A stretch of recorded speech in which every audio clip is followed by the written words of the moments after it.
सादर नमस्कार प्रिय मित्रों, आप सभी का हार्दिक स्वागत है हमारे ज्योतिष पंचांग दर्शन में। मैं हूं आचार्य पवन शुक्ला। सभी के मन में एक प्रश्न उठता है कि आखिर हमें पितृदोष क्यों लगता है। आज हम जानेंगे कि क्या है पितृदोष के लक्षण और क्या है उसके उपाय।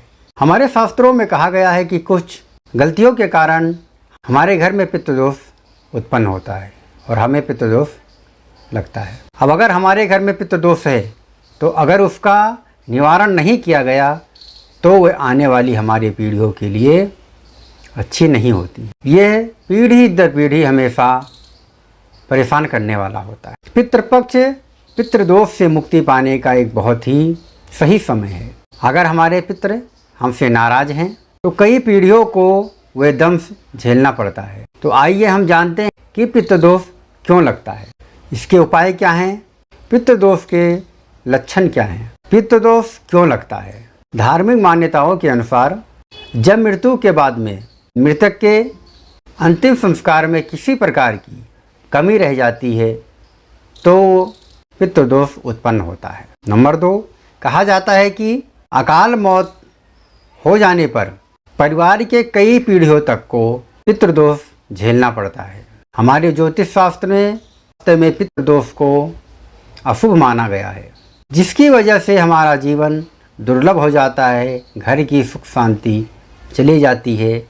ऐसे में अगर हमारे घर में किसी की अकाल मृत्यु होती है तो उसका विधि विधान से क्रियाक्रम और पूजन अवश्य करवाना चाहिए। ज्योतिष शास्त्रों के अनुसार मृत्यु के बाद में जब हमारे परिजनों का पिंडदान, तर्पण और श्राद्ध कर्म नहीं किया जाता है तब भी हमें पितृदोष लगता है।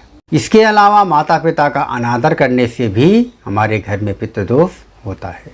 अगर हम अपने पितरों का अपमान कर रहे हैं, उनका श्राद्ध कर्म नहीं कर रहे हैं, किसी भी प्रकार से अगर हम उनका अपमान करते हैं तो भी हमें पितृदोष का दंश झेलना पड़ता है। इसके अलावा असहाय की हत्या करना, नीम, पीपल, बड़ इत्यादि पेड़ काटने पर भी हमें पितृदोष लगता है। और अगर जाने या अनजाने में किसी नाग यानी सर्प की हत्या हो गई हो हमसे तो भी पितृदोष हमारे घर में उत्पन्न होता है और हमें पितृदोष का दंश झेलना पड़ता है। कुंडली में अगर है पितृदोष तो ये उपाय करें, आपको पितृदोष से मिलेगी मुक्ति। आइए हम जानते हैं वह महान उपाय क्या है।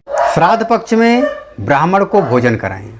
इसके साथ ही साल की हर एकादशी, चतुर्थी, अमावस्या पर अपने पितरों के प्रति जल अर्पित करें, उन्हें जलांजलि दें।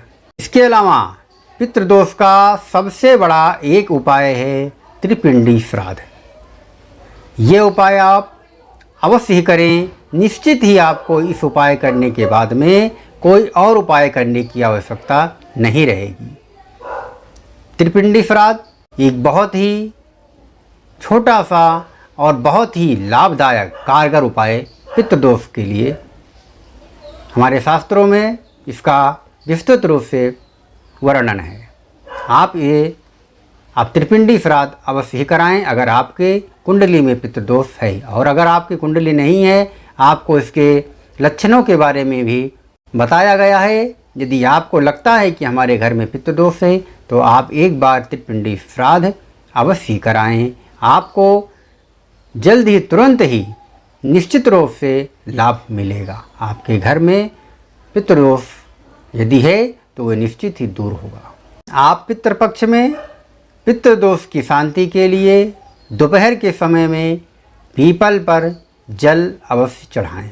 पीपल की आप पूजा करें। साथ ही पितरों को प्रसन्न करने के लिए पीपल में गंगा जल, काले तिल, दूध, अक्षत और फूल, ये सारी चीज़ें एक साथ जल में मिलाकर पीपल पर दिन के समय में, दोपहर के समय में यानी 12 से और 2 बजे के बीच में आप पीपल की इसी प्रकार से पूजा करें।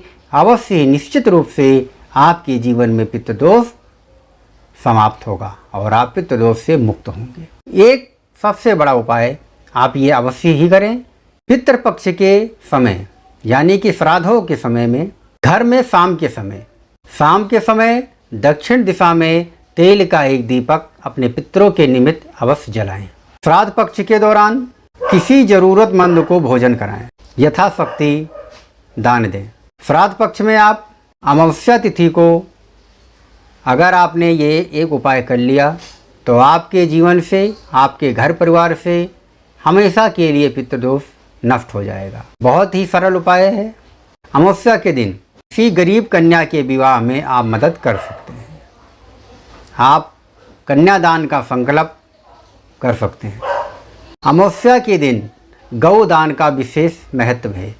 गौदान से हमारे पितरों को तृप्ति होती है और हमें हमारे पितृदोष अगर हमारे घर परिवार में लगा हुआ है तो उससे हमें शीघ्र ही मुक्ति मिलती है।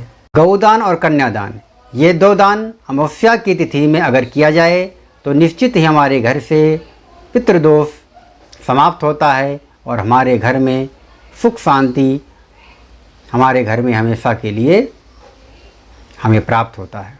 हमारे घर परिवार में हमारे पितरों का आशीर्वाद सदा ही बना रहता है और हमारे जीवन से पितृदोष सदा के लिए नष्ट हो जाता है। घर में यदि हम अपने पितरों की तस्वीर लगाते हैं तो वे हमें किस दिशा में लगाना चाहिए? हमारे घर में अपने पितरों की तस्वीर को हमें हमेशा ही दक्षिण दिशा की दीवार पर लगाना चाहिए और रोज़ाना उनसे अपनी गलती की क्षमा प्रार्थना अवश्य ही करना चाहिए। ऐसा करने से श्राद्ध पक्ष के दौरान में नियमित रूप से अपने पितरों को प्रणाम करने से, क्षमा याचना करने से निश्चित ही हमारे जीवन से पितृदोष कम होता है और हमें हमारे पितरों का आशीर्वाद प्राप्त होता है। आप सभी का बहुत बहुत धन्यवाद। सादर नमस्कार।